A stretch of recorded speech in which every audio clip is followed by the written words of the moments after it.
On the morning of March 12, 1947, in a dusty back office of the McDowell County Courthouse, a clerk named Henry Tapp was assigned the mundane task of reorganizing mislabeled storage boxes from the sheriff's archive. Most were damp, mold-bitten cartons, logs from long-dead civil disputes, unpaid liquor fines, voter registration slips yellowed into mush. But one box, marked simply Moorfield, 1939, sealed, didn't match any case on record. The label was handwritten in a reddish ink that had bled slightly through the paper. Henry sliced the wax paper seal, unaware that he had just pried open a century-old vein no one in McDowell had dared touch in decades. Inside the box were 3 objects and a brittle folder marked with a sheriff's insignia.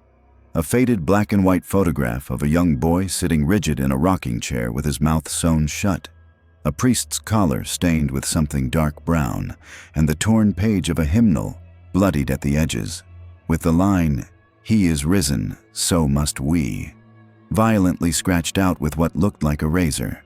There were no fingerprints on file, no incident report. Just one scrawled memo, dated November 2, 1939, and signed only LM. Child is not to be touched. House must not be raised. Bloodline is active. Burn this page after reading. Henry, a man not prone to superstition, did something uncharacteristic. He took the folder home that night. The following morning, he never returned to work. Instead, his wife filed a report claiming he was missing.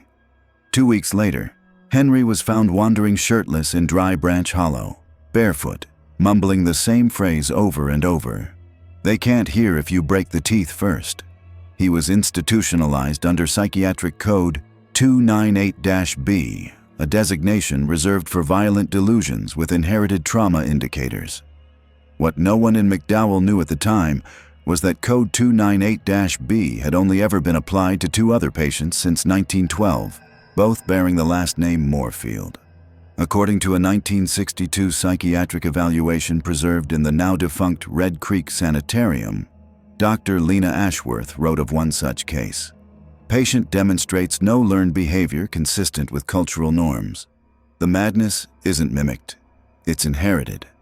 There is a hymn the child sings backward, and when he does, the birds stop chirping outside his window. I no longer believe we're dealing with delusion. I believe we're dealing with something ritualistic, genetic, and unspoken. That file, like most others connected to the Moorfield name, was supposed to be sealed permanently. And many were. The hospital burned down in 1973. The local church, Fairmount Chapel, where the Moorfields were said to have gathered, was demolished for safety violations in 1981. Although records suggest no such code enforcement ever took place.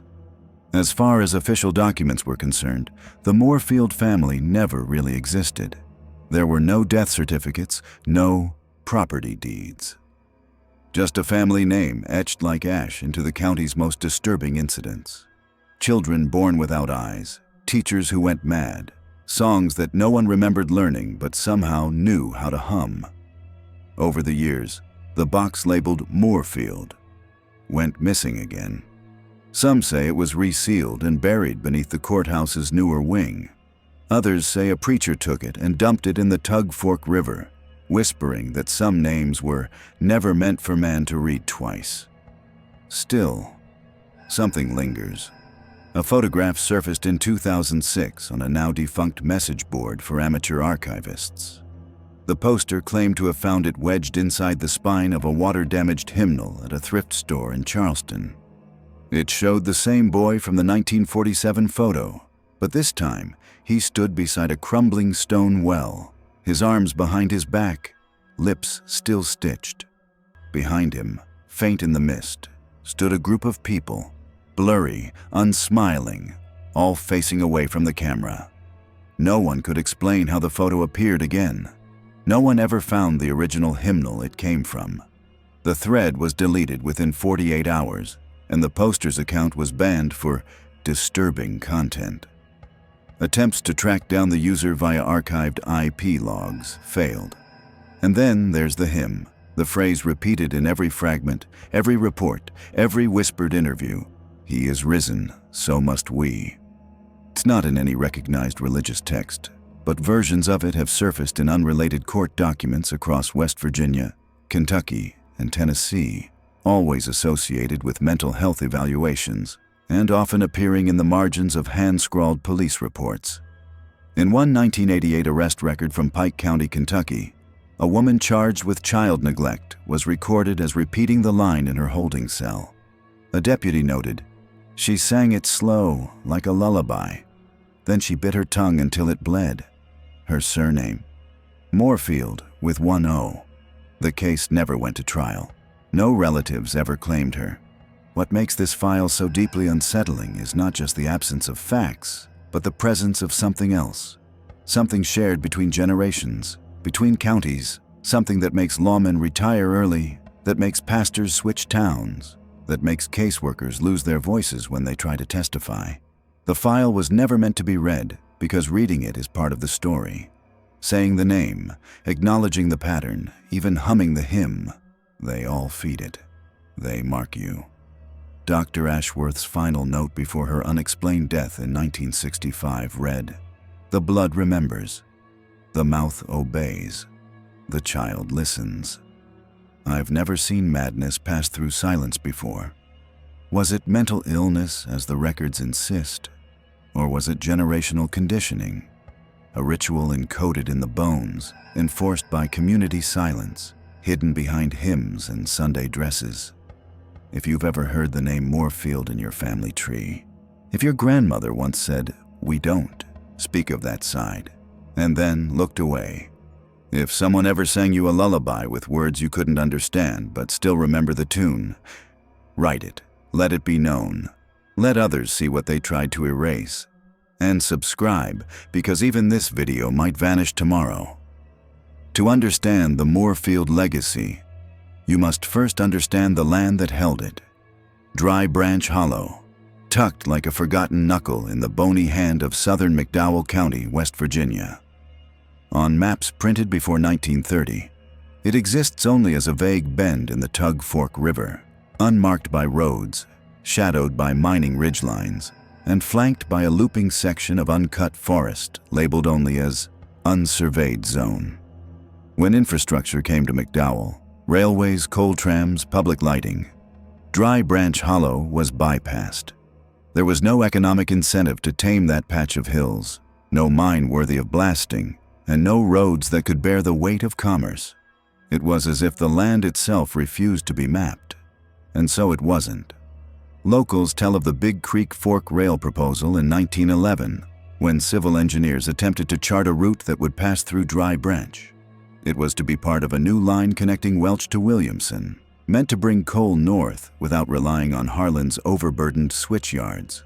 But multiple surveyor journals from that expedition report strange inconsistencies, compasses jittering, survey lines misaligning on paper, unaccountable animal carcasses found arranged in crescent shapes.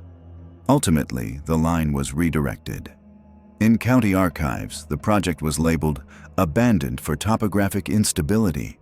Yet satellite data decades later revealed that Dry Branch Hollow had no measurable geological instability at all. It was never dangerous, only avoided. Census records paint a bleak but familiar picture. In 1920, McDowell County was among the most productive coal regions in the United States, a boomtown economy built on the backs of Appalachian miners and immigrant labor. The coal seams fed steel, the steel fed war, and war fed prosperity, for everyone except those who lived just past the boundary where the road turns to dirt. That was where the Moorfields stayed. Not by accident, by intention. Oral history, passed down through Sunday churchgoers and tattered family Bibles, suggests that the people of Dry Branch weren't simple hill folk, as often assumed. They were separatists, intentional outliers. Unlike the bustling, coal-choked towns of Keystone and Kimball, Dry Branch built no post office, no chapel with bells, no schools that interfaced with state curriculum. Instead, they maintained learning circles, informal congregations in homes led by older men with no surnames and women who refused to marry. One letter from a 1937 school inspector who attempted to document the region states, "These people do not recognize county jurisdiction. They claim their rules come from before the War of Light. Their children can read ciphered text, but cannot count money. They insist maps are lies." When the coal economy collapsed in the 1950s and migration drained towns like North Fork and Bradshaw, most communities cried out for aid. But Dry Branch Hollow made no request, filed no FEMA documentation, and participated in no infrastructure rebuild. In fact, by 1961, the area had been officially designated as inaccessible by conventional means. And yet, several Appalachian Field Service reports filed between 1959 and 1970 indicate that life continued in the hollow. Candlelight was seen in the trees. Smoke rose from chimneys. Fresh water pails appeared at the dried-up pump behind the fire-damaged church. Someone was still there, and the stories that did come out, through whispers at hospital beds, in half-told tales over moonshine, were rarely direct, but always chilling. A nurse in Pineville once reported that a boy brought in for a leg injury muttered, "Don't take my foot off. It's the only clean part left." When asked where he lived, he pointed toward the hills and said, "With them that don't use names." He had no birth record, no vaccination history, and was claimed by no guardian. A sheriff's deputy was dispatched to investigate, but never followed up. His logbook ends with a single line, "Don't shine the light uphill." To this day, Dry Branch Hollow remains off-limits in most official documentation. Google Maps will mark the curve, show a bridge long collapsed, but offers no street view, no trailhead. The closest navigable route ends at a chained gate with no trespassing signs, so rusted they appear etched in blood. Locals say the land is owned by the preacher's kin, but no property records confirm that. In fact, in 2013, a land ownership audit conducted by the state found that several square miles of forest, including Dry Branch, are listed under a defunct coal company that ceased operations in 1919. There have been no transfers, no taxes, and no foreclosures. As one official noted in an email leak, "It's as if the land has been holding its own breath since the war." But this silence isn't natural. It's cultivated. Beneath the surface of every town meeting, every zoning discussion, every whispered caution to newcomers, there is knowledge. Not stated outright, but implied. A preacher once said during a funeral sermon in Welch, "Not all soil is meant to be plowed. Some land grows silence instead of crops." The mourners understood what he meant. It's the kind of land where wind doesn't carry sound, where dogs bark away from the hills, where children don't ask questions about their grandparents. Because everyone knows someone who wandered too far, an uncle, a cousin, a friend of a friend, who went into Dry Branch and came back different, or didn't come back at all. One folklorist noted in a 1975 university study that Appalachian folk tales tend to follow shared motifs: ghosts, witches, or devils with boots. But the stories around Dry Branch Hollow are different. There are no names, only shapes, only repetitions, only warnings. And then there's the matter of the bells. There was never a church tower in Dry Branch. Yet hikers, those rare few who dared to cross the fence lines, have reported hearing a low, distant bell tolling at dawn. It doesn't echo. It doesn't repeat. It just tolls once. The sound has been recorded twice, once in 1998, once in 2009, by independent documentary crews. Both times, the recordings vanished from their drives after they returned home. Both crews reported equipment failure in the hollow, and both later received anonymous letters postmarked from Charleston, West Virginia with the same message: "Don't bring their name down with you." McDowell, Harlan, Dry Branch. Whatever you want to call this patch of dirt, one thing is certain: it was never mapped because it was never meant to be known. The land is part of the story. The silence is part of the pattern. And the name, Moorfield, wasn't whispered from this town. It grew out of it, like the roots that crack open gravestones, like the trees that lean away from the light. It begins, officially, with a single name scratched into the 1923 McDowell County Census. John D. Moorfield, age 43, listed as a farmhand living off Hollow Ridge, accompanied by 5 children and no spouse. There are no other Moorfields in the county index, not before and not after. There's no marriage certificate for John, no school enrollments for the children, no burial plots, and not a single record of medical intervention, draft enrollment, or tax submission. It's as if the family materialized, briefly tolerated the cold scrutiny of bureaucracy, then slipped back into the trees like vapor off a creek. But they were there, just not in the ways the state knew how to see. Researchers who attempted to trace the Moorfield lineage always ran into the same wall: absence disguised as privacy. The 1930 census skips their household entirely.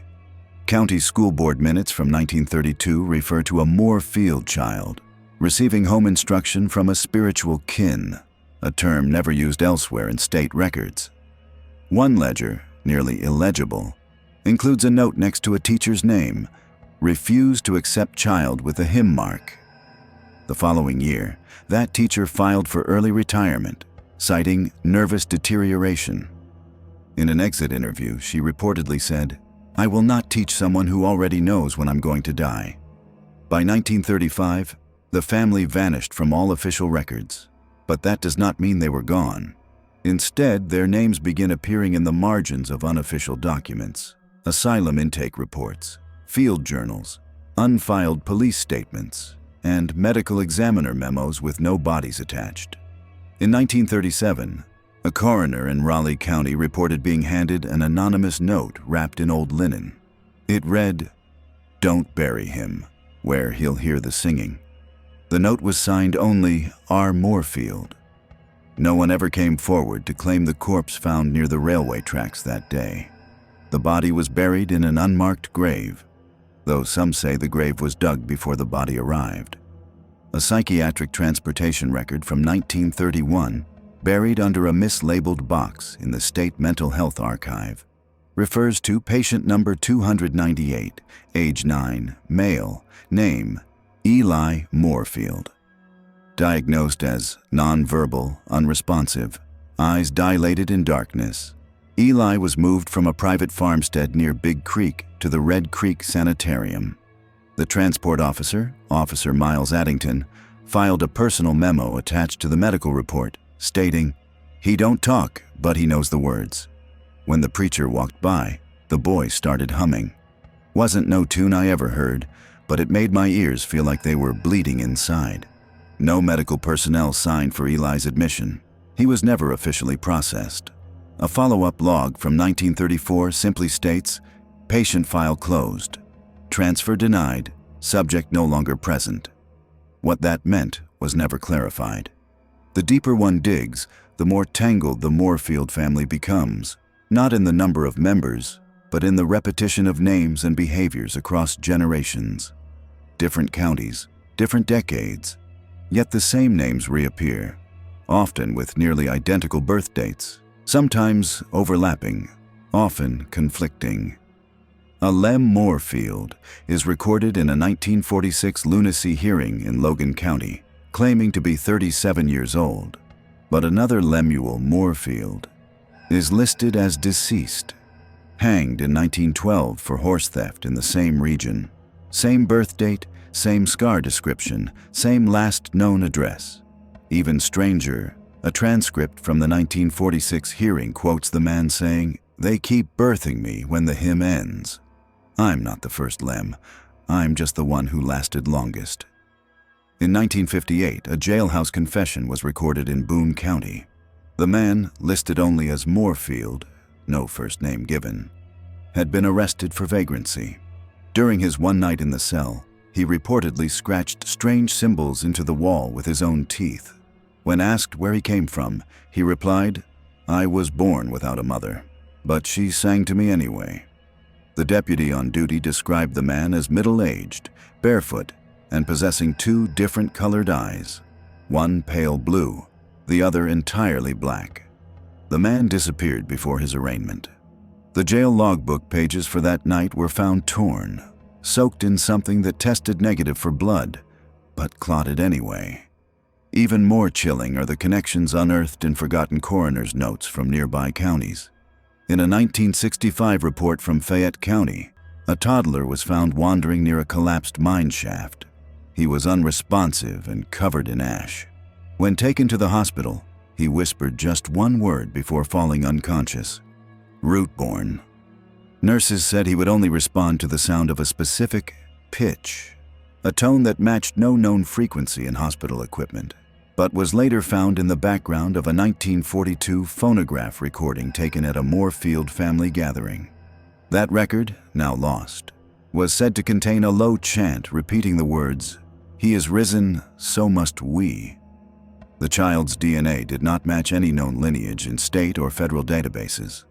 The case was quietly closed. Time and again, the Moorfield name slips between the cracks, not erased, but deliberately unmoored from the structures that define lineage. No taxes, no deaths, no recorded births. Instead, their history is passed through ritual, through whispered stories, through inherited markings. One surviving resident of Dry Branch, who requested anonymity, said in a 1979 oral interview, "You know a Moorfield when they hum in the dirt. That sound ain't from here. It comes up from under. My grandma said the first ones weren't born, they were sung into the world." What's more disturbing is how the behaviors repeat. Across decades, Moorfield children were documented or remembered for doing the same uncanny things: drawing spiral sigils on wooden doors, singing in corners facing the wall, digging holes under floorboards, and never sleeping near mirrors. These weren't learned behaviors. They were inherited patterns. A kind of psychic choreography passed not through teaching, but through blood. Like a curse, like a program. The eldest Moorfields, those rare few who lived into old age, reportedly spoke in riddles, offering warnings about the second mouth or the voice that walks. A reverend who once tried to convert them later wrote in his private journal, "They don't reject God. They just know something older, something that walked behind Eden's gate." He was later found drowned in a rain barrel. No one could explain how his hands were bound behind his back. Genealogical researchers who attempted to chart the Moorfield tree often gave up, not due to lack of data, but because the data folded in on itself. One researcher from Ohio State wrote, "The family lines collapse like reflections in a mirror maze. Dates loop, names recur. It's as if the bloodline is not a tree but a circle, a ritual, not a reproduction." This theory aligns with the only known document handwritten by a Moorfield matriarch. A torn page recovered from inside a mason jar in the chimney of the old homestead. It reads, "We are the root, not the fruit. The blood goes down, not forward. So long as the hymn remains unbroken, so do we." There is no birth certificate for John D. Moorfield, no death record, no gravestone, yet his children and their children have been seen, heard, remembered. Just not by name. Not all names are meant to be spoken. Some are remembered in silence. Tucked between a bend in the Tug Fork and the shadow of White Oak Ridge, the Fairmount Chapel once stood as the sole structure in Dry Branch Hollow, with anything resembling a public entrance. The county listed it as non-denominational, though no official denomination ever claimed it. It had no stained glass, no steeple, and no front-facing cross. Just a square, one-room building of blackened pine with rusted hinges and a door that creaked even when shut. But it was what lay beneath the chapel that reveals the darker layers of Moorfield belief, a doctrine stitched together from scripture, secrecy, and something far older than either. Most town records skipped over the chapel entirely. No budget was ever allocated for its upkeep. No clergy were assigned. No marriage or funeral licenses were processed there. And yet, according to a 1948 field note by Circuit Minister Reverend Howard Ellis, the building was in regular use. Its congregation dressed plainly, heads bowed, eyes rarely lifted, mouths rarely open. He described an unusual detail from his single visit. No one spoke. The sermon was whispered from behind a curtain. The hymns had no melody. Only one verse repeated, "He is risen, so must we." I left before dusk. The women kept staring at the ground as if something underneath was listening.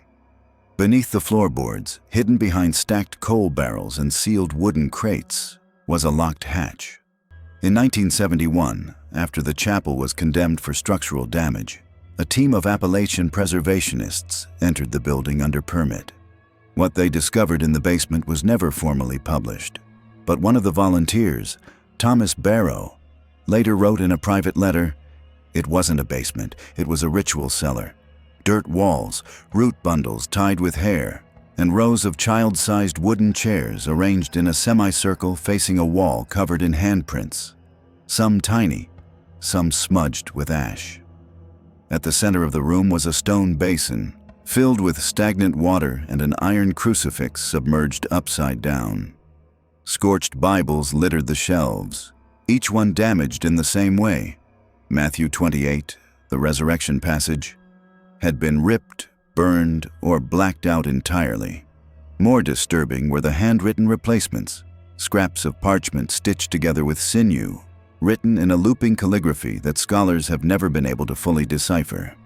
What little has been translated includes phrases like, "The hollow mouth speaks backwards," "The hymn marks the bone," "Root-bound shall rise when the blood forgets." In 1986, a local historian named Lena Rooks gained access to some of the salvaged documents.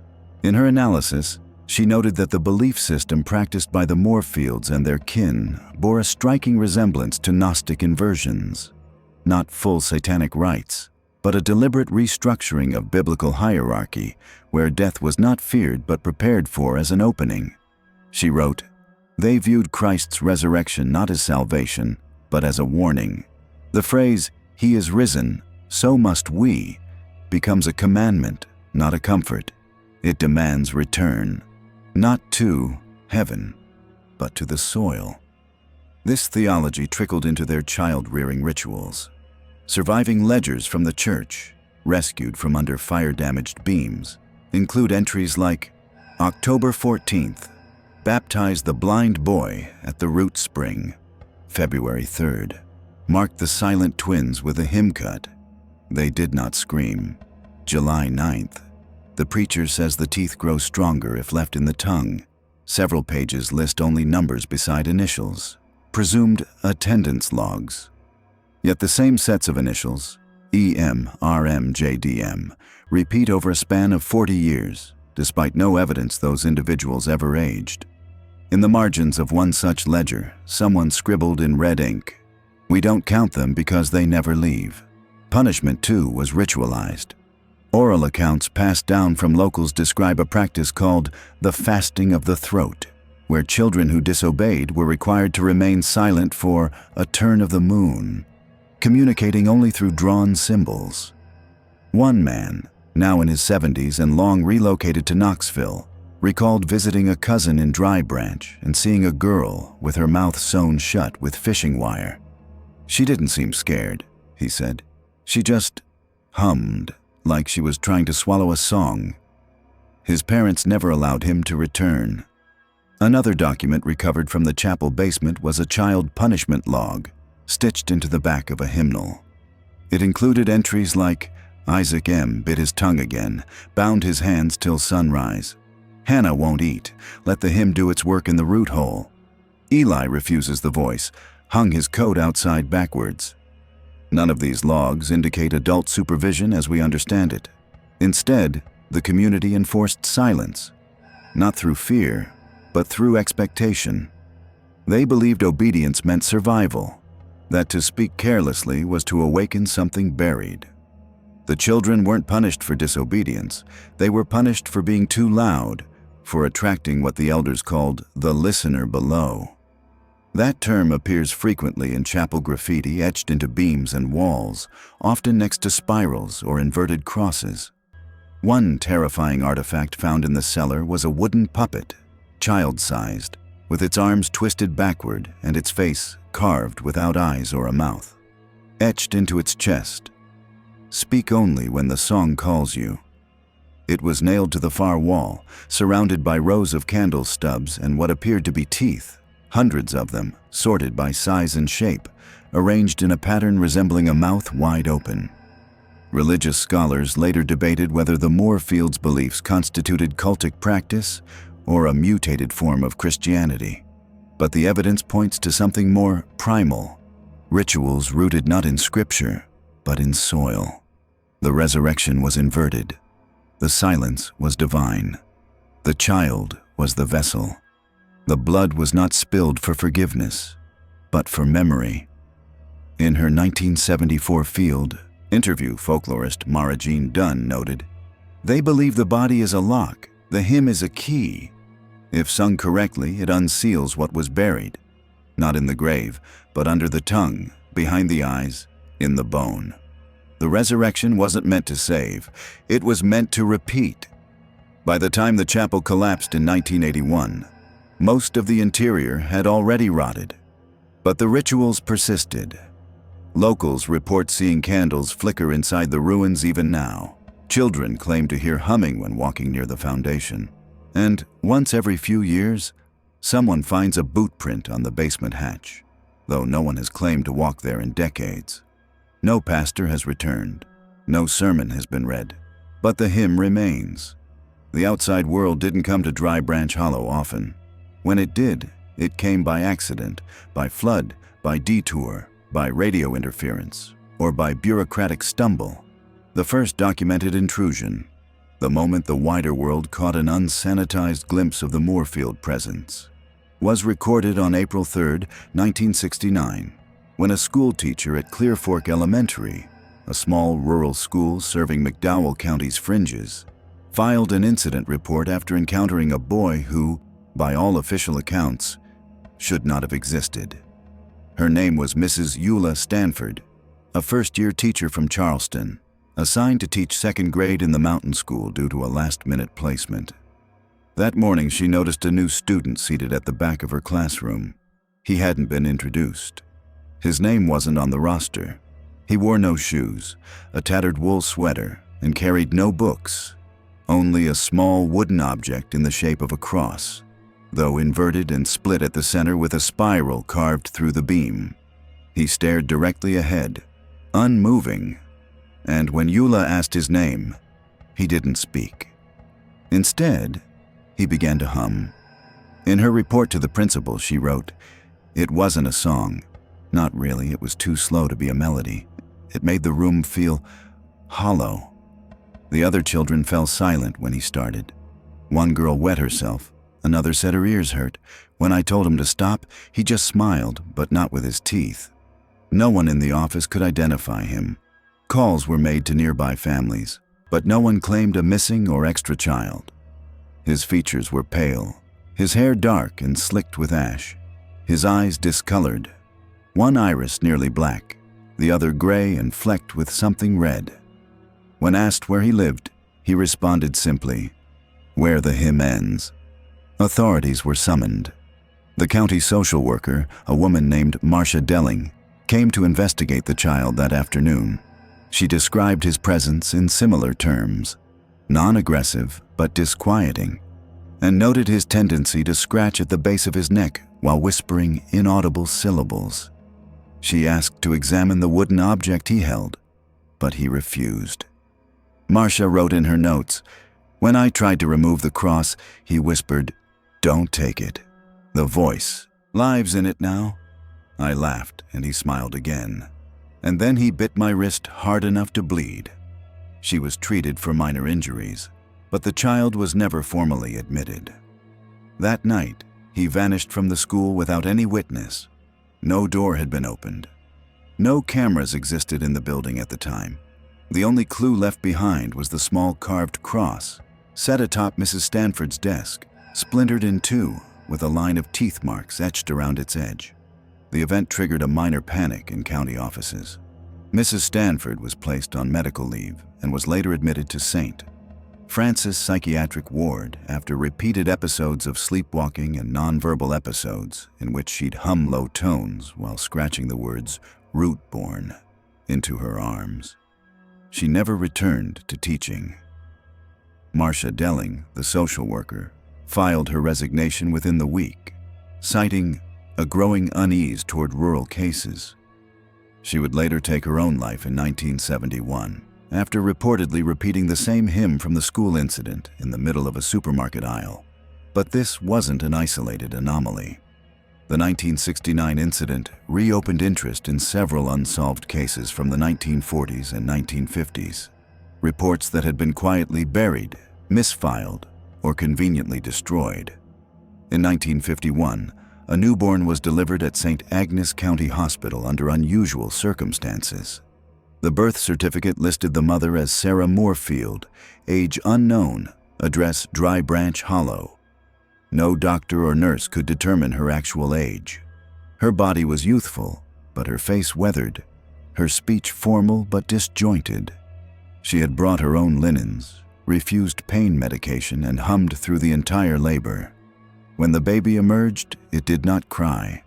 Instead, it opened its mouth and emitted a single, low, humming tone that matched the frequency later recorded in the 1969 school incident. Hospital staff were unsettled. One nurse quit her job 2 days later. The baby had no navel. That fact was omitted from official records. A single notation was made on a physician's copy of the birth report: symmetry and defect, intact despite. The child was discharged within 24 hours. No follow-up was made. The mother disappeared. In 1954, a rural priest named Father Elias Boone contacted the diocese requesting a transfer, citing doctrinal conflict with local scripture. In his letter, later discovered in diocesan archives, he claimed, "The people here do not attend Mass. They read from handwritten books, spirals drawn in the margins. The children come to confession with no sins but hum the same 7 tones each time. I feel watched, not by men, by something under the floorboards." His request was denied. 3 months later, he suffered a breakdown and was found weeping on the roof of the chapel, refusing to come down unless someone unmarked the name. He was institutionalized and removed from records entirely by 1956. It wasn't until 1974, during the recording of a WWVU-sponsored oral history project, that former residents of surrounding towns began to speak, carefully, about the events surrounding Dry Branch Hollow. A woman named Eunice Keller, born in 1920 and raised in neighboring Welton Gap, recalled her mother warning her not to cross the creek during the voice nights. When asked what that meant, she replied, "It's when the holler sings. You'll hear it after midnight, like a funeral hymn being sung through teeth. You don't go out, you don't answer the knock if it comes, and if someone says your name in a voice too sweet, you say the hymn backwards and pray your ears bleed first." The folklorist recording her laughed nervously. Eunice didn't. She just added, "Moorfield girls don't carry daughters. They carry echoes." In county medical reports from 1978, a series of stillbirths were linked to women with no shared family history, except one name appeared as a midwife in each report: S. Moorfield. Investigators could never locate her. The name had no licensing, no address, but each woman described her identically: a pale figure, thin, humming to the unborn child as it was delivered. Sometimes, when the mother survived, she remembered only the final phrase said to her before she blacked out: "The hymn breaks the breath." The outside world noticed the Moorfields not because they revealed themselves, but because they slipped. A child wandered too far. A ritual was overheard. A baby was born under the wrong roof. Each event, standing alone, might be explainable. Anomalies in an otherwise mundane rural record. But stacked together, viewed across time, and linked by the same repeated words, the same sound, the same name, it becomes clear the Moorfield presence was not a fluke. It was a design, maintained just beneath the surface, intentionally close to exposure, like a secret daring someone to dig. and when they did, they heard the humming. The only way the world ever truly saw the Moorfields was through those who brushed too close, people who wandered near the perimeter of Dry Branch Hollow, or who made the mistake of offering kindness or questions or hospitality to the wrong child at the wrong hour. These individuals rarely lasted long in public memory. They vanished quietly, their stories sealed under medical reasons, psychiatric breakdowns, or lost entirely to the clumsy record-keeping of Appalachian bureaucracy. But sometimes, just sometimes, they left something behind. A line of dialogue, a piece of paper, a whisper that slipped past the censors. The most complete of these fragments comes from David Moorfield, the only known direct descendant to survive long enough to be interviewed formally. His name appears in the 1973 Red Creek Sanitarium admissions ledger, entered as a 16-year-old male transferred from juvenile custody after setting fire to a community center in Wyoming County. His initial intake papers describe him as lucid, polite, articulate, until sunset.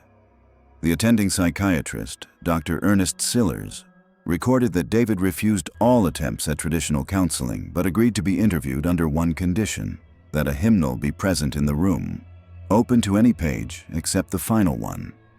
That interview, preserved on reel-to-reel tape now stored in a private archive, has never been publicly released in full, but a partial transcript, leaked by a former medical assistant in 1992, includes the following exchange.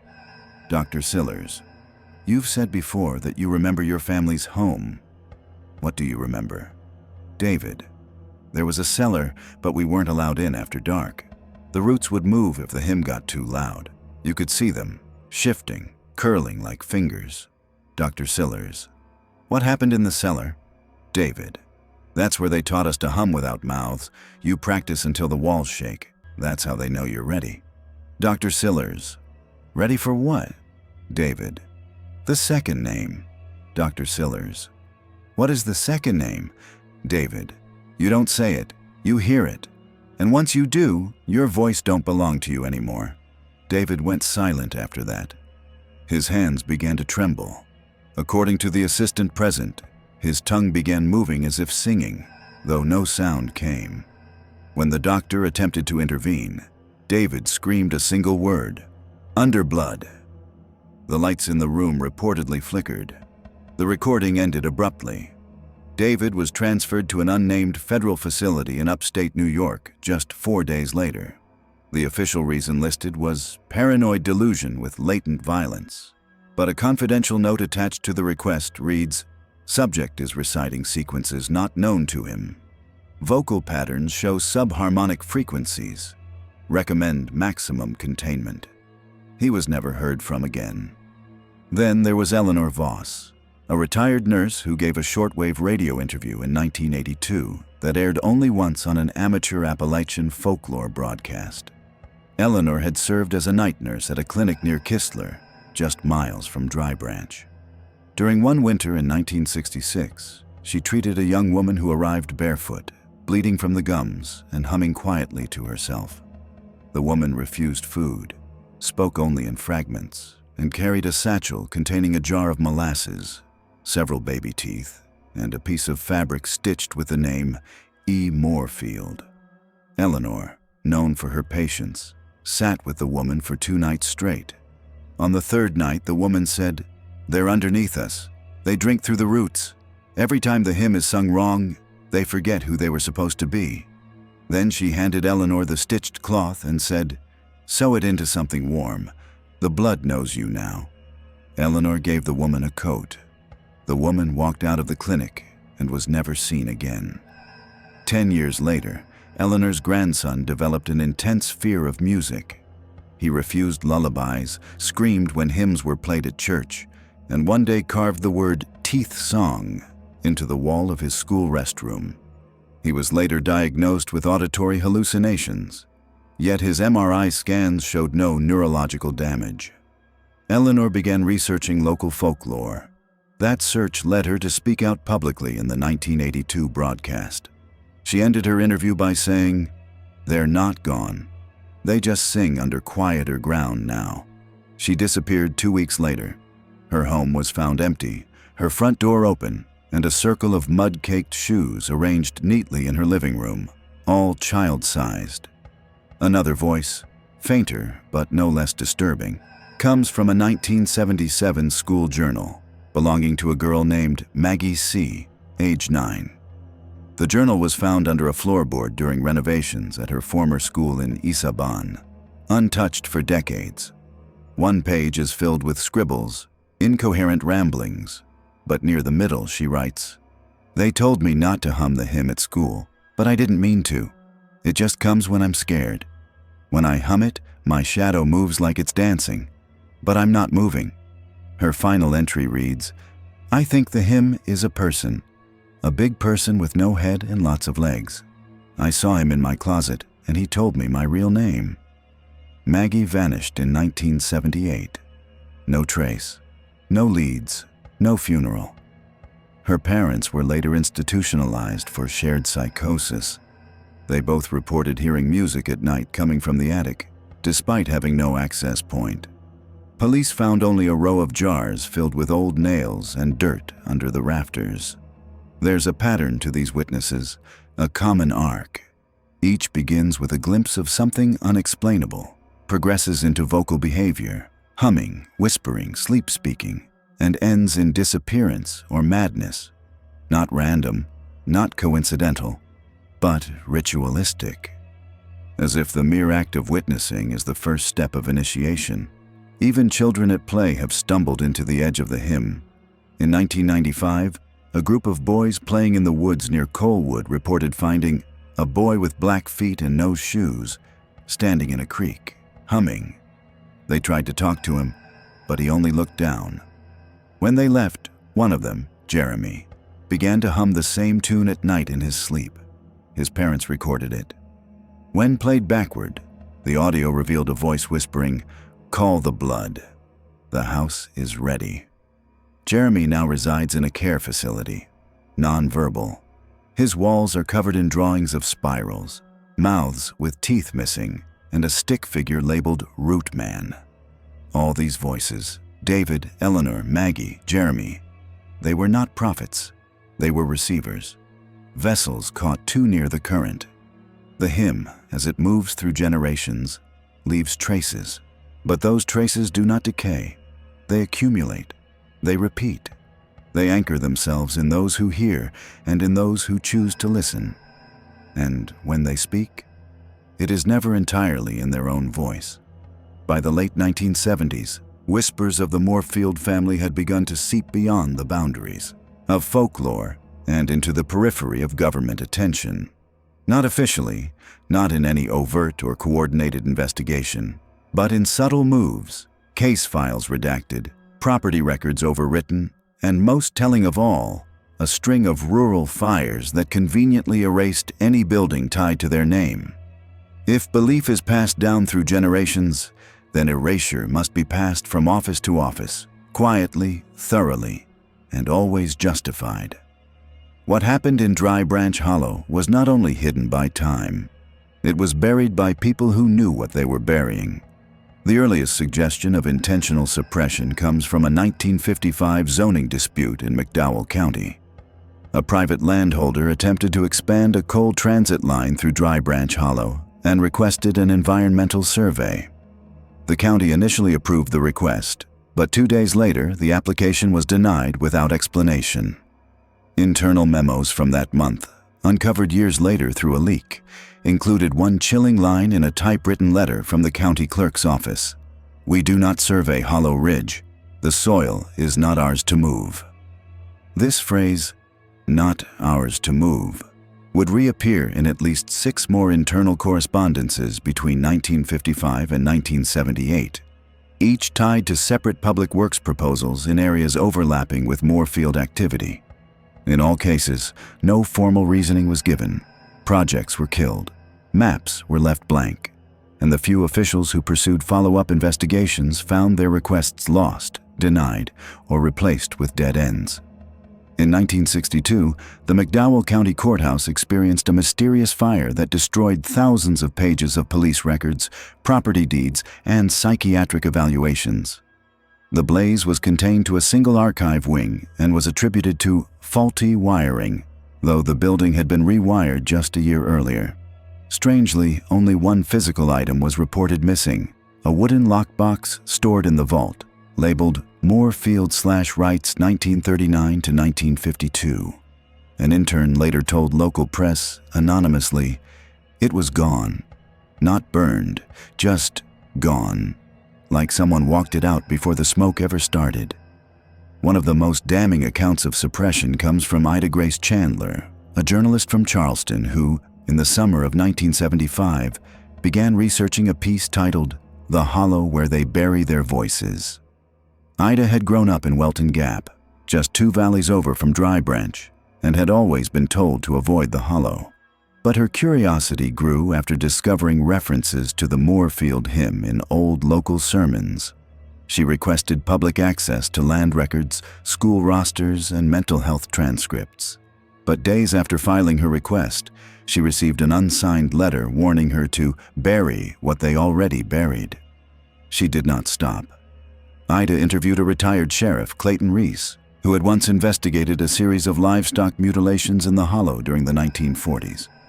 Reese admitted off-record that the mutilations had followed a pattern: spirals carved into the hides, jawbones removed, and in one case, a hollowed-out animal with a wooden sigil embedded in its chest cavity. He said the reports were filed but later rewritten by someone else, someone above his rank. He showed Ida the original copies, hidden under the floorboards of his old shed.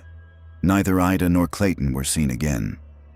2 weeks later, their bodies were found at the bottom of Rockfish Creek, 20 miles from Dry Branch. The coroner ruled their deaths accidental, fall-related drowning. But local officers noted an odd detail. Both victims' tongues had been partially severed. Not enough to kill them, just enough to silence them. There were no defensive wounds, no signs of a struggle, just a line of mud trailing from the base of the ravine up toward a wooded path, and a second set of footprints no one could identify. Ida's notes were missing. Her tape recorder found smashed beside her car, but one surviving page from her notebook, discovered years later by her sister in a sealed envelope, reads, "They can't erase the hymn, they can only drown it. The state never acknowledged foul play." Further evidence of systemic suppression appeared in the 1980s when a young seminarian named Jonas McCrae wrote a thesis titled Ritual and Silence: The Theology of Isolated Appalachian Communities. McCrae had spent months interviewing elders in southern Mingo County and included an entire chapter on the Moorfields. He referenced the inverted crosswater ritual, the child punishment logs, and even detailed the structure of the listener's covenant, a supposed vow of silence taken by children after hearing the hymn for the first time. McCrae submitted his thesis to the University of Charleston in 1984. It was rejected. University staff later claimed the thesis never existed, but archived faculty minutes from that semester mention a concerning theological treatise that contained material not suitable for replication or distribution. McCrae dropped out that same year and was later reported missing by his brother. The case was never solved. His last known correspondence was a postcard sent from Brenton, West Virginia, with a single sentence written on the back: "They still hold service, but the preacher don't have a mouth." Perhaps most disturbing of all was the discovery of an interagency memo leaked in 1993 from a Homeland Security sub-department. The document, partially redacted, referenced a Category D anomaly cluster in southern West Virginia, specifically citing McDowell, Mingo, and Wyoming counties, described as a persistent linguistic artifact associated with auditory hallucinations and social withdrawal. The document referenced the Moorfield phenomenon directly, though not by name. Instead, it used the term spiral cultivation zone and advised, "Do not engage subjects demonstrating mirrored vocal behavior. Audio collection prohibited." Containment relies on continued social decline and local mythos preservation. In essence, the plan was clear. Let the region rot. Allow poverty, addiction, and infrastructural collapse to consume the towns surrounding Dry Branch Hollow. The worse the outside world viewed the region, the less likely anyone would take its stories seriously. The horror would become a punchline, a local ghost tale, a rural superstition, until no one bothered to dig anymore. Even local church records played their part.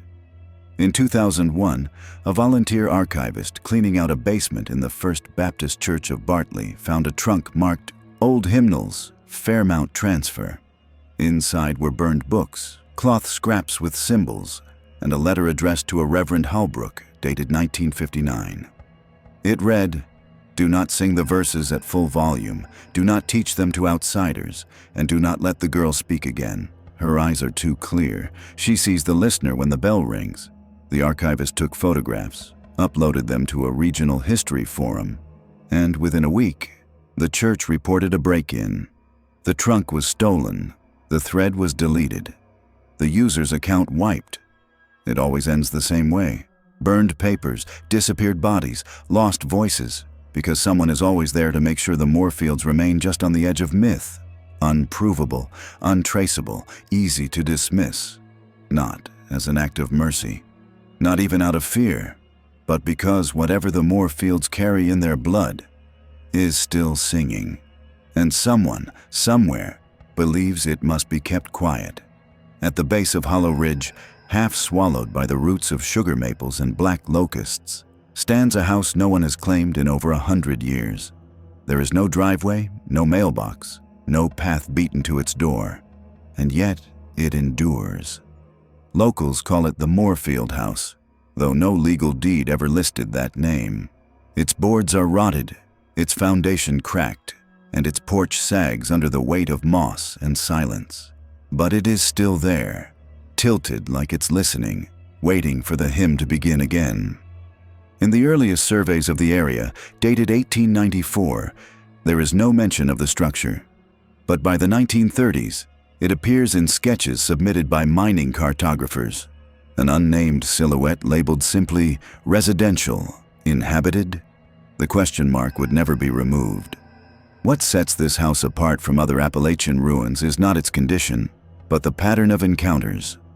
Every few decades, someone finds their way there, not to stay, but to look. And each account tells the same story. Time behaves differently inside. Sound does not travel properly. Photographs blur, objects vanish, and always the visitor comes back changed, or doesn't come back at all. The first known documentation of an interior visit comes from August 1987, when a team of graduate students from a now-defunct paranormal studies program at Marshall University ventured into Dry Branch to catalog haunted homesteads of West Virginia.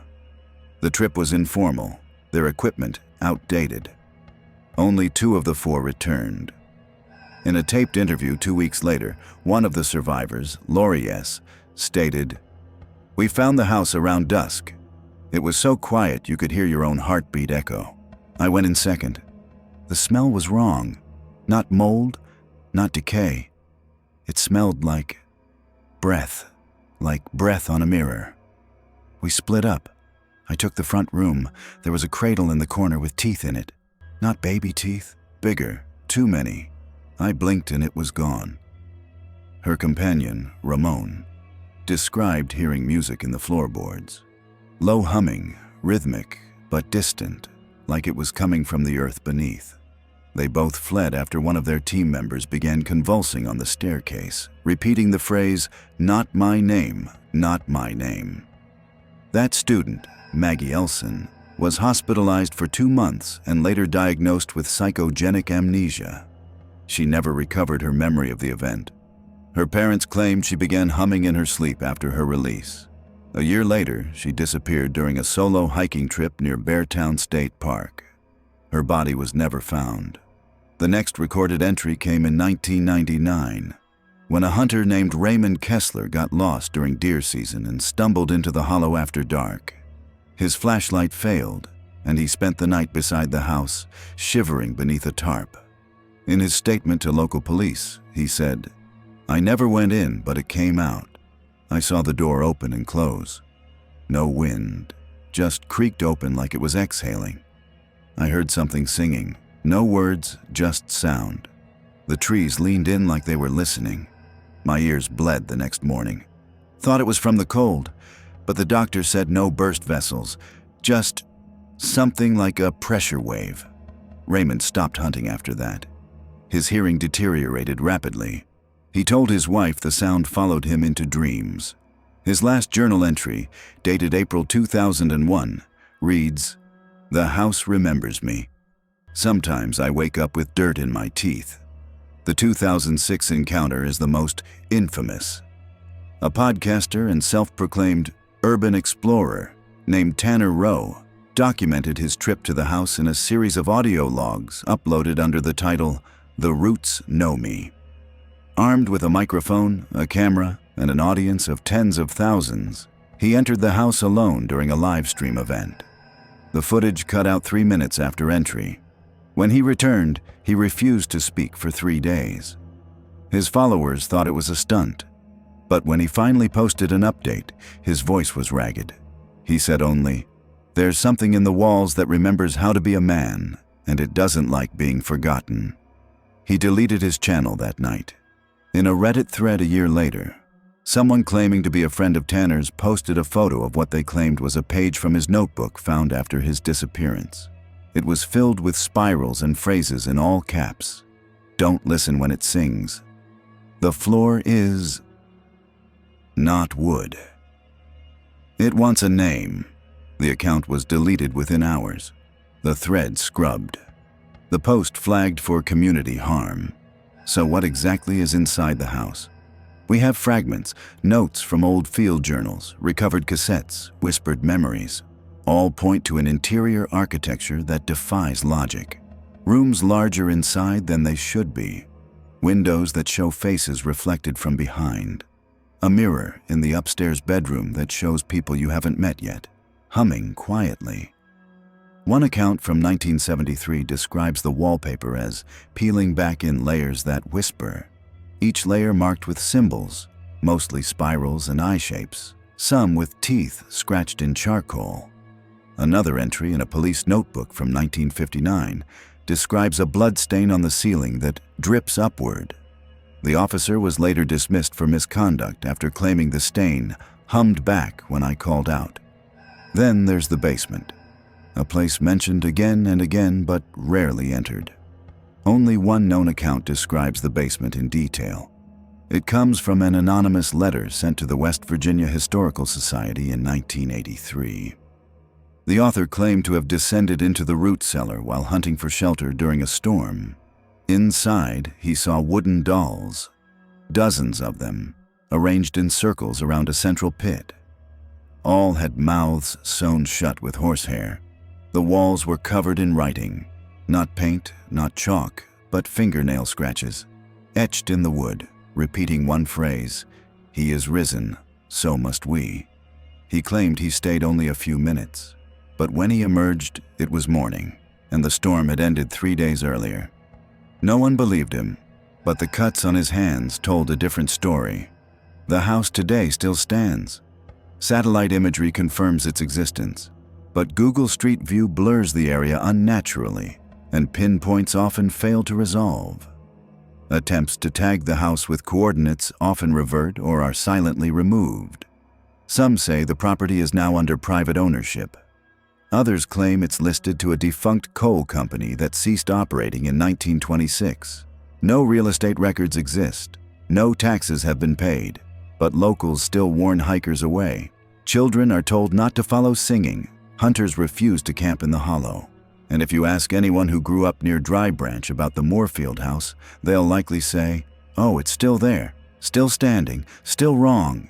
The more you dig into the Moorfield history, the more you come to understand. It was never just one family. It never was. The rituals were not isolated. The spiral didn't start and stop in Dry Branch Hollow. It spread quietly across ridgelines and creeks, into adjacent counties, schoolhouses, churches, and fields. And while the name Moorfield became a cursed thread stitched through horror, the pattern was always bigger, wider. Other families, seemingly unconnected, carried the same scars, the same songs, the same rituals, mirrored, renamed, blurred, just enough to pass beneath scrutiny. Start with the Racksters of Mingo County. In 1941, a census worker visiting a homestead near Delbarton reported finding a family of 9, 6 children, 3 adults, living without electricity or plumbing. Their Bible had no print, only handwritten notations in red ink. The children refused to speak directly, instead clapping in 3-beat patterns and drawing spirals in the dirt. One girl had no fingernails. Another had the word root burned into her forearm. The mother, Ada Rackster, explained that it was the mark of listening. When asked where they learned this practice, she replied, "Our kin sang it to us." Long before we had names, all records of the Racksters vanish after 1944. Their home burned down in a fire with no documented investigation. The land now stands fenced and posted. No trespassing, family burial site. But no graves are marked. Then there are the Claypools of Logan County, a name that surfaces again and again in psychiatric records between 1950 and 1978. One of the most disturbing cases is logged in the 1959 Logan County school incident, where a teacher reported multiple children drawing the same sigil, a spiraled root bound by 4 teeth, on the undersides of their desks. When asked to explain, a child named Lyndon Claypool said, "It's the listener's tongue. It grows under our houses." He was 8. Lyndon was later institutionalized after reportedly biting off the tip of his own tongue during a school hymn. His records were sealed. The teacher who reported the incident, Mrs. Ainsley Braddock, moved states the following year. Her resignation letter simply said, "They sing with their teeth closed." In Pike County, Kentucky, another name echoes, Boone. The Boones were respected once. Landowners, tobacco planters, deacons. But in 1965, a mass baptism in the Big Sandy River turned into a spectacle when Esther Boone, age 11, began to convulse and speak in a deep, measured cadence that did not match her voice. Witnesses described the voice as ancient, male, and calm as rain. She recited a poem no one recognized, with the final line being, "He is risen, so must the roots reach upward." Esther fell silent after that. Her parents withdrew her from school. By 1967, the family had moved into the hills. Their mail stopped. Their land was sold. But not before Esther's father, preacher Len Boone, was recorded saying in a revival meeting, "The song is not for salvation, it's for remembrance. The more we forget, the deeper they sing." The spiral symbol, which some now refer to as the Moorfield spiral, has surfaced in 9 counties across Appalachia. School rosters from as late as 1989 show students with surnames like Moorfield Claypool, Rackster Boone, and D. Moorfield III, though no corresponding parental records can be found. These names appear briefly, then vanish. School photos show children with blurred features, often with eyes closed or looking away. One document from Wayne County, a school nurse's log from 1973, describes a boy named Ronnie M., who came in complaining of sound in my teeth. When examined, the nurse noted that all of his molars were filed flat, not from trauma, but from what she described as ritual wear. The boy handed her a slip of paper before leaving. It read, "I'm not supposed to carry the song, but it won't let go." And then there's the handwriting, the chilling, inexplicable detail that links these families more than bloodlines ever could. Across counties, across decades, journals, school assignments, police notes, even inscriptions in hymnals, bear the same looping, elaborate cursive, often signed only with a single initial. Handwriting analysts have suggested it's impossible for so many unrelated individuals to share the same signature style. And yet it recurs again and again, always tied to content about the hymn, the listener, or the spiral. A 2004 investigation by a group of amateur researchers attempting to crowdsource these documents uncovered 23 separate samples from different counties, all bearing that same signature and same final line. Speak the name, and the record rewrites itself. Even more telling are the birth patterns. In counties where the Moorfield name faded, infant mortality rates spiked every 7 years, specifically in the months of April and October. Some folklorists have tied this to what's known locally as the turnings, seasons when the hymn is strongest and the earth requires memory. Elders in Wyoming County say you should never give birth during these months. One midwife was quoted anonymously in 1979 saying, "They don't cry when they come out. They just open their mouths and listen." Across all these accounts, different names, different locations, there is an undeniable pattern. Children who hum in their sleep, marks behind the ears in the shape of half-closed mouths, roots growing through floorboards in tight spirals, burnt hymnals in locked church cellars, stories of basements that hum back. This is not a family. It's a network of blood and ritual, disguised as genealogy, but actually something older. A language written in silence, passed down in the marrow, protected by forgetting. Because these families don't teach their children the hymn, the children are born with it. For years, the hymn lay quiet, buried beneath rust and water, forgotten in shuttered churches and overgrown grave plots. But silence, in the world of the Moorfields, is not absence. It is incubation. And in the last 2 decades, something has shifted. Whispers that once belonged to rural corners now echo through digital forums, school reports, and 911 transcripts. The song is humming again, not just in the roots, but in routers, inboxes, dreams. The hymn is returning. The first ripple came in 2018, with a 911 call placed just after midnight from a trailer park. Outside Dry Branch Hollow, the voice on the tape is a woman's, panicked, breathing hard. He keeps singing in the vent. I tell him to stop, and he says the buried ones gave him the words. I pulled him out and he had dirt in his mouth. There's no dirt in that vent. We're on the 2nd floor. The operator asks the child's name. The mother replies, his name's Micah, but he says that's not his real name now. Officers arrived, but no charges were filed. The child, age 6, was found to be in good health, but the responding officer noted in his report, child sat motionless, humming very low, matched none of the melodies I knew, made my ears ring. The family moved within a week. Their new address, never made public, was reportedly listed in Red Creek, the same county where the Moorfields were last officially observed in psychiatric care. In a private follow-up interview, the mother reportedly said, "It's like he already lived there. He knew which drawer had the scissors. He asked me where the basement hymn was." The house had no basement. A year later, in 2019, a Reddit post appeared in the obscure subforum r/Appalachian Mysteries, titled, "Found this in my cousin's notebook. Should I be worried?" The post included a photograph of a crumpled page from a child's spiral journal. The handwriting was tight, deliberate, unusual for someone under 10. In the center of the page, written repeatedly, "Make the roots drink again. Make the roots drink again." Between the lines, a spiral had been drawn in marker.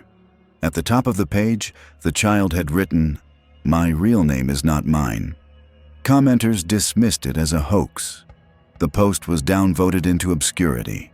But within the week, other users began sharing similar finds, drawings from their children, recordings of nighttime humming. One even posted ringtone-like audio file captured on a baby monitor. It was 6 seconds long, low, uneven, a hum that twisted downward instead of rising. An audio technician who reviewed it commented, "The waveform looks wrong. There are overlapping sub-frequencies beneath human hearing. Something about it makes you feel cornered." The thread was locked. The file link died within a day.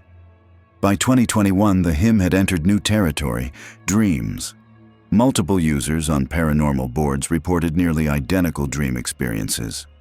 In these dreams, they were in an unfamiliar house with no windows. Someone was humming in the next room. The hallway was always lined with dolls or shoes. When they opened the door, they'd see a figure with a spiraled face, holding something that pulsed like a heart. One dreamer reported, "It sang to me without a mouth, and I knew the song. I knew every word even though there weren't any." Psychologists dismiss this as shared delusion, a byproduct of collective anxiety and internet suggestion. But the timing across state lines, demographics, and sleep patterns suggests something older at work, just like before. And then came the incident at Roosevelt Elementary in 2022. A fourth-grade teacher, Mr. Garrett Wynn, was placed on administrative leave after filing a report that one of his students had begun drawing the same spiral pattern daily on her desk. When he confronted her, she said, "It's not a drawing. It's where the hymn lives." The next day, he found a tooth, a molar not belonging to the child, on the floor beneath her desk.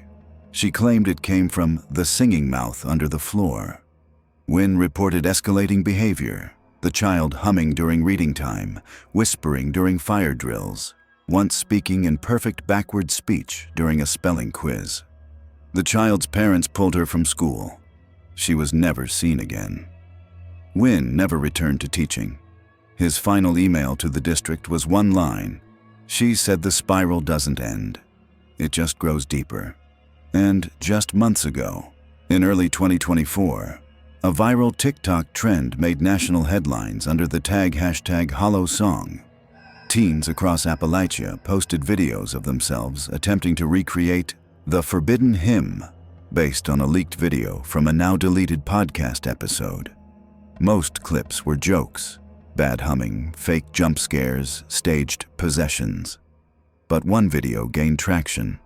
A user named at Root Chanting posted a dimly lit clip claiming to have found the original house near Bartley, WV. The video shows them entering what appears to be an abandoned homestead. They whisper the words, "He is risen," and wait. The video glitches. Static overwhelms the audio. When it clears, there's only the sound of shallow breathing, not from the speaker, but from somewhere behind the camera. The user has not posted since. The account remains frozen, pinned with a message. This user cannot be contacted. What's happening now isn't isolated. The signs are all here. Children drawing spirals with no prompt. Hymns heard in unoccupied rooms. Dreams with consistent geography and sound. Voices that mimic but do not echo. The return of names never spoken aloud. The world has changed, but ritual doesn't require permission. The internet, with its endless mirrors and loops, has become a new kind of hollow. A place where forgotten things can crawl back in. The hymn, once passed through bone and tongue, now passes through bites. And it's finding new mouths. And just like before, those closest to the return are already speaking, but not with warnings, with familiarity. As one anonymous message board user wrote, "It's not that I'm scared, it's that I know it now, and it knows me too." Some names carry weight, others carry history, but a few, like Moorfield, carry something else entirely. A name in folklore is more than a label. It's a spell, a fingerprint, a tether between what is seen and what sleeps below. And this name, Moorfield, has a strange and terrifying power. It never stays buried, and it never appears the same way, twice. The more often it's spoken, the more it spreads. And with each repetition, something in the records changes, not erased, not deleted, but rewritten. This isn't superstition, it's observable. Begin with the court transcripts. In 1923, a man named Lem Moorfield is listed in the McDowell County Judicial Archive as standing trial for livestock theft. The record is short, the handwriting neat, the sentence issued, 1 year probation.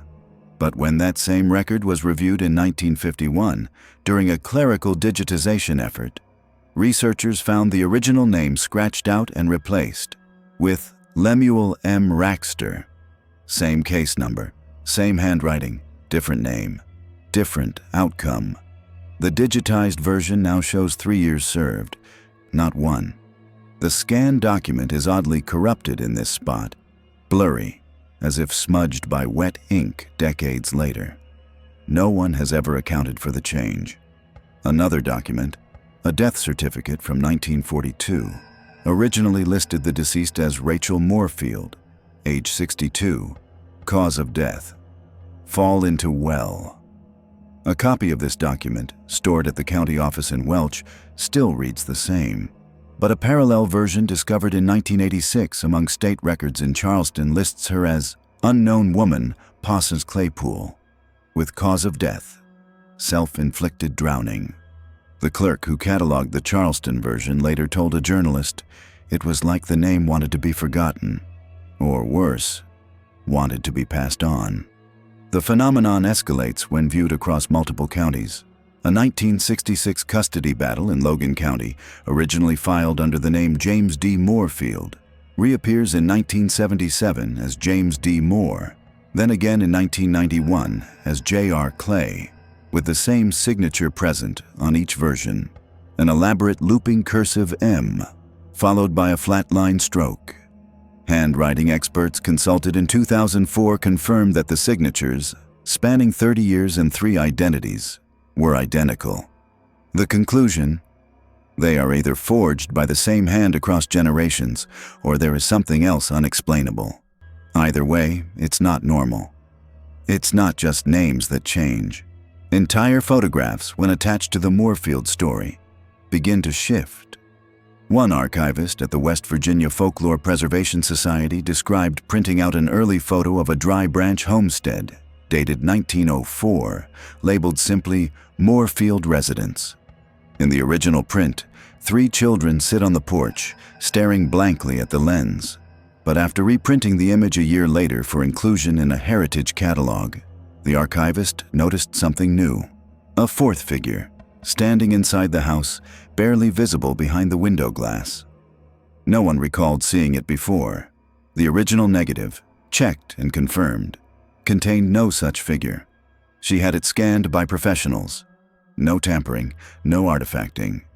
She tried to remove the name from the catalog. 2 weeks later, she resigned from her position without comment. There's a deeper implication at play, that the name itself exerts influence not just over people, but over record, over memory. In local folklore, this is known as the record drift, the belief that certain names, when spoken or written, begin to warp what is remembered, and even what happened. A handwritten diary entry from 1973 found beneath the floorboards of the Bartley post office says, "I wrote her name in the church log. The next day, she wasn't ever on the roll. The preacher said I was remembering wrong, but I still got her handwriting. She spelled it Moorfield, but the page now says Mary Clay. I didn't change it." This phenomenon aligns with a chilling pattern observed in digital systems as well. Multiple researchers attempting to document the Moorfield lineage through Ancestry.com, Family Search, or government birth records have reported file errors when searching the name, sudden appearance of distant relatives in unrelated family trees, records of Moorfields appearing in states and decades with no migration trail. One user, attempting to trace her great-grandfather's death record, claimed it kept shifting counties every time she logged in, once in Wyoming County, once in Mercer, once in a completely unrecognized location labeled Field of Mouth. No such township exists, but perhaps the most frightening case comes from Reverend Aaron Wallace, a former pastor of a small Pentecostal church outside Iagar. In 1989, he performed an exorcism on a child reportedly speaking in unknown tongues and referencing the hymn in the second name. During the session, he claims the child screamed the word Moorfield, backward, repeatedly, until blood began to pour from his nose. Reverend Wallace kept notes. He locked them in a file cabinet. In 1997, he went to retrieve them for a theological symposium and found them gone. In their place, a single page, typewritten, reading only, "You don't write the name writes you." He left the ministry 3 weeks later. The shifting of names is more than archival oddity. It is a defense mechanism, a way for the thing behind the hymn to ensure survival. If no one can prove the name, no one can trace the pattern. If no one can trace the pattern, no one can break the ritual. And yet, the spiral continues. The name is spreading again, not only through documents, but through speech. Children have been heard saying it in their sleep. Sermons in old mountain churches have mysteriously included it, though no pastor recalls adding it to their notes. In one chilling case, a woman in Bluefield reported that her smart speaker randomly said the word Moorfield during the night, followed by static and what she described as a gurgling hum like someone singing through water. She unplugged it. It turned back on the next night. A linguistics professor at Marshall University conducted an experiment in 2012, reading aloud a transcript of Moorfield family records in reverse, phonetic order to a group of volunteers. Afterward, he found that 3 participants began drawing spirals in their notebooks without noticing. One hummed during sleep for the first time in his adult life. The professor discontinued the study and deleted the research. His final note in the university archive simply reads, "The name doesn't need belief, just repetition. And it's working. Because every time you say it, search it, write it, even here, now, reading this, you are extending the record. You are helping it write itself again." That is the power of the Moorfield name. It doesn't just belong to the past. It rewrites the present. There are files you can read, and there are files you're allowed to read. But every once in a while, someone stumbles across a file that was never meant to exist. Not because it was lost, not because it was hidden, but because the very act of looking changes you. Because to know the story is to become part of it. And that's what this has always been. Not a story, but a recursion, a ritual dressed in history's clothes. We didn't mean to find the Moorfields. Not really. They weren't in the headlines. They weren't part of any big criminal database or cult expose. They didn't leave behind manifestos or monuments or mass graves. Just fragments, a photo that shouldn't exist, a child humming in class, a file that retypes itself when your back is turned. And yet, these fragments tug. They pull at you like something under the floorboards, just out of sight, knocking in time with your breath. The last page of this story doesn't end. It loops. We know that the homestead still stands, tilted, rotten, but not collapsed. We know that names like Claypool, Raxter, Boone, and Moorfield keep surfacing, even when you think you've left them behind. But perhaps the most terrifying realization is that there is no original hymn. There is no first singer. There is only the next mouth, and the next, and the next. The song doesn't need instruments. It needs hosts, and hosts are everywhere now. The final known coordinates for the Moorfield property were entered into a GIS database in 2007 during a floodplain reassessment. The entry has since been deleted, but archived copies list the pin as falling at 37.3935 degrees north, 81.7052 degrees west. A patch of forest listed as unclaimed private land. Modern GPS software glitches when sent to that point. Users report compass failure, audio distortion, and in some cases, their devices marking the spot not with a dot, but with a spiraled line that spins until frozen.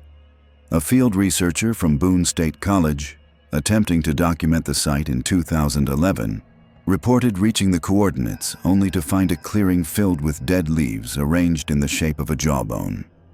In the center was a child's rocking chair, half buried, with a single piece of twine tied to its leg. He left immediately. A week later, he resigned his post and moved to Florida, refusing to discuss the trip. His last email to a colleague read, "The silence there was wrong. It felt like listening to a scream too old to make sound." This is not a haunting. This is not a ghost story. This is a memory trap, a mechanism that feeds not on belief, but on documentation. Every police report, every family tree, every journal entry with the word Moorfield in it keeps the spiral spinning, because the spiral isn't a shape. It's a logic, a rule, a mouth that chews history down to the bone and spits it back up with new names. That's why the files drift. That's why the names change. Because the record isn't just being rewritten, it's rewriting you. Even now, as you listen to this, a part of the hymn is nesting inside you. Not a melody, not a voice, but a repetition. A phrase that loops at the edge of your sleep, asking not to be sung, but remembered. Somewhere tonight, a child is drawing spirals on the floor. A woman wakes with dirt in her mouth and no memory of how it got there. A pastor's sermon includes a line he doesn't recall writing, and someone else finds a sealed file in an archive that shouldn't exist, marked "Do Not Open" and written in handwriting that looks eerily familiar.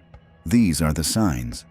This is how you know the hymn is awake again, and if the spiral truly has no end, then there is no safe distance, no clean exit, because the moment you know it, the moment you recognize its shape, you're already inside it.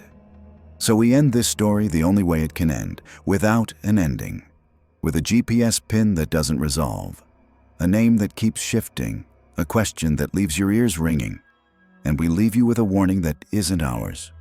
Do not listen when it sings.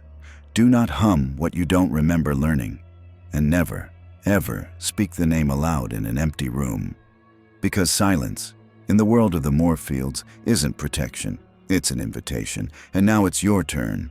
If you've ever found the name Moorfield in an old Bible, if your grandmother told you never to follow music into the woods, if a child once handed you a spiral they couldn't explain, or if something in this story matches a silence your family never filled, write it, let it be known, and subscribe, because even this video might vanish tomorrow.